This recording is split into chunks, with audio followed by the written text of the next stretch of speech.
కుటారా పడగొడితే ఊర్లలోకి రానిస్తారా?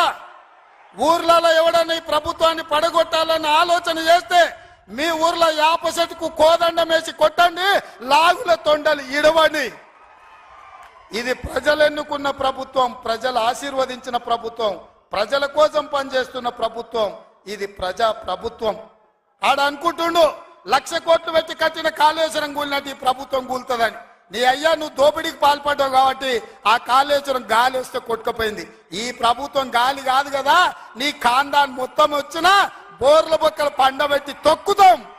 ఎవడని ప్రభుత్వం పడుతుందనో 6 నెలలకో 3 నెలలకో కేసీఆర్ ముఖ్యమంత్రి అవుతాడని చెప్పిండంటే మూతి పండ్లు రాలుతాయని నేను చెప్పదలుచుకున్నా. గా మన చూసిన నిత్యానంద స్వామి అని ఒక ఆయన ఉన్నాడు, తెలుసు కదా మీకు అందరికీ. ఆయన ఇక్కడక్కడైతే లాభం లేదని పోయి ఎన్నో దీవి కొనుక్కొని దానికి రాజు అని ప్రకటించుకున్నాడు. ఇక కేసీఆర్ సంపాదించిన అక్రమ సంపాదన ఉంటే పోయి ఏమన్నా అడవిలో పోయి ఎక్కడన్నా పోయి దీవులలో పోయి దీవి కొనుక్కొని దానికి రాజు అని ప్రకటించుకోవాల్సిందే, లేకపోతే ఆయన ఫామ్ హౌస్కి ఆయన ముఖ్యమంత్రి కావాల్సిందే తప్ప ఈ తెలంగాణ రాష్ట్రానికి మళ్ళీ జన్మలో ముఖ్యమంత్రి కాదు కదా, మంత్రి పదవి కూడా కేసీఆర్కు రాదని నేను చెప్పదలుచుకున్నా.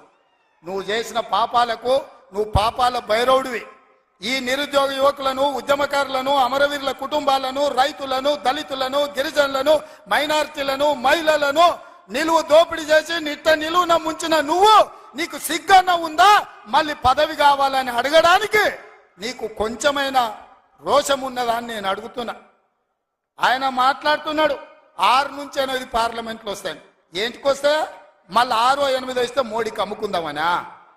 మొదటిసారి 12 ఇస్తే మోడీకే అమ్మినావు, రెండోసారి 9 ఇస్తే తీసుకుపోయి మోడీకే అమ్మినావు.